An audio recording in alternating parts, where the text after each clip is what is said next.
Please, please, my child is sick. I need help. Anyone, please." The woman's voice was barely audible over the thunderstorm, but it cut through the rain like a desperate prayer.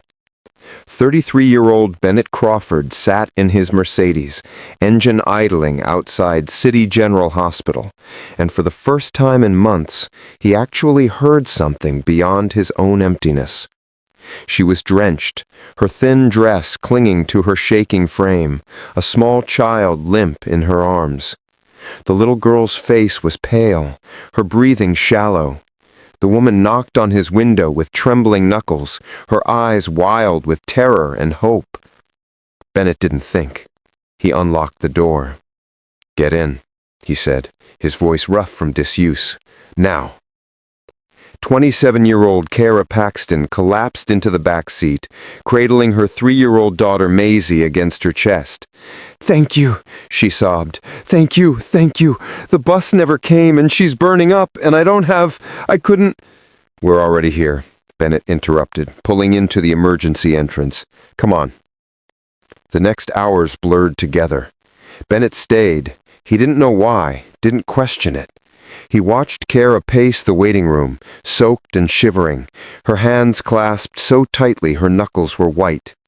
He brought her coffee she didn't drink. He sat beside her when the doctors took Maisie for tests.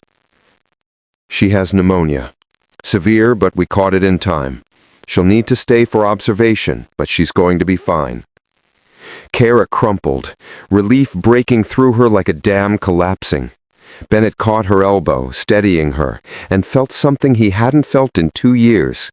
Connection, purpose, the sharp reminder that he was still alive, still capable of mattering to someone. They sat in silence for a long while, the fluorescent lights humming above them. Finally, Kara spoke, her voice raw. "I lost my job 3 weeks ago. Budget cuts. I've been applying everywhere, but childcare is expensive, and Maisie got sick, and I couldn't afford the copay for urgent care. I was trying to get here on the bus, but it was late, and the rain—" She covered her face.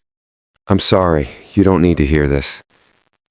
"Maybe I do," Bennett said quietly.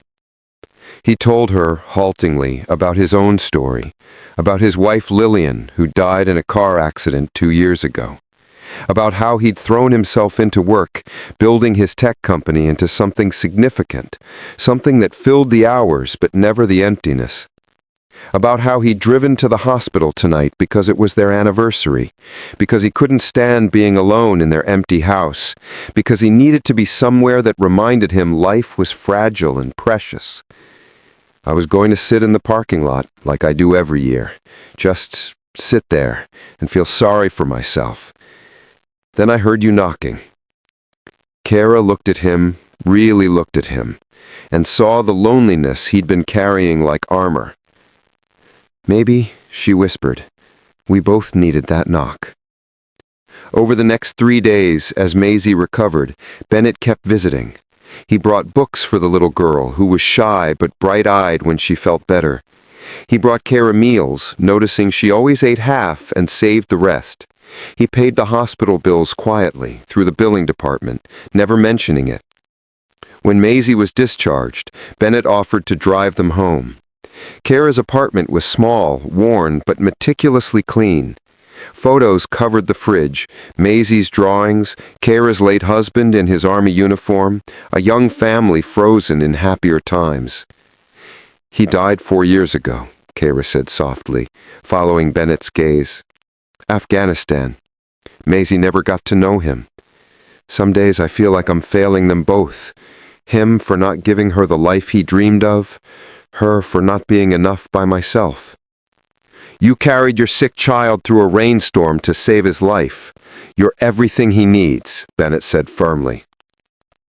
Something shifted between them then. Not romance, but recognition. 2 people who'd loved deeply, lost terribly, and were trying to figure out how to keep living. Bennett started coming by once a week. He'd bring groceries, claiming he'd overbought. He helped Kara update her resume and connected her with hiring managers at reputable companies. She got a job at a non-profit, nothing glamorous but stable, with benefits. She started rebuilding piece by piece. Kara in turn gave Bennett something he'd forgotten he needed: simplicity. She invited him to dinner where Maisie chattered about preschool and showed him her crayon masterpieces. She asked about his day and actually listened. She reminded him that life wasn't just board meetings and profit margins. "Why do you keep helping us?" Kara asked one evening, after Maisie had fallen asleep. "You don't owe us anything." Bennett was quiet for a long moment, watching the little girl sleep peacefully on the couch. "Because that night in the rain, you gave me a reason to unlock my door again.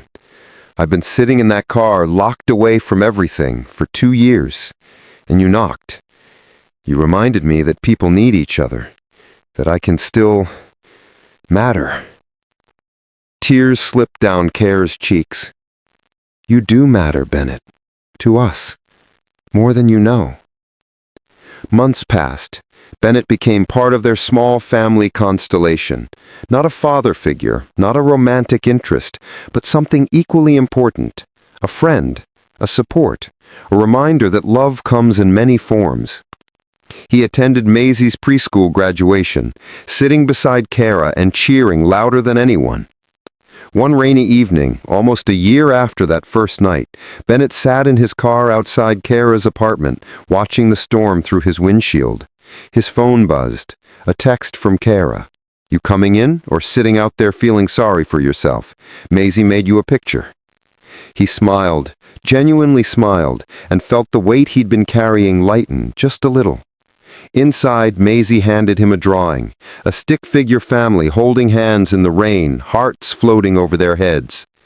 "That's you," Maisie said, pointing to the tallest figure. "You're in our family now." Bennett knelt down, eye level with the little girl, his throat tight. "Am I?" "Yeah," she said matter-of-factly. "Mommy says family isn't just who you're born with, it's who shows up." Kara wiped her eyes, smiling through tears. "She's a wise one." Bennett looked at them both. This woman who'd knocked on his window in desperation, this child who'd given him purpose, and felt something he hadn't felt in years: hope. Real, tangible hope. "You showed up when I needed you most. That night in the rain, I was drowning, and you unlocked your door." "We both did," Bennett replied, his voice thick with emotion. "We both unlocked our doors." That night, as Bennett drove home through another storm, he didn't feel alone anymore. He'd learned that healing doesn't mean forgetting the people we've lost. It means honoring them by staying open to the people we find. That family isn't always blood or marriage. Sometimes it's the stranger who stops in the rain, the desperate knock that changes everything, the small hand that reaches out and reminds you that you're still needed, still capable of love, still here.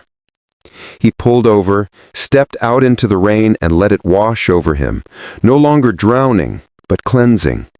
Then he got back in his car and drove toward the small apartment where a light was always left for him, where a little girl kept drawings with his name on them, where a woman understood that sometimes the greatest gift we can give each other is simply showing up. Because in the end, that's all we really need. Someone willing to unlock their door when we knock, someone brave enough to knock when they're drowning, and the reminder that even in the darkest storms, we're never truly alone. If you enjoyed this story, please like, share, subscribe, and comment.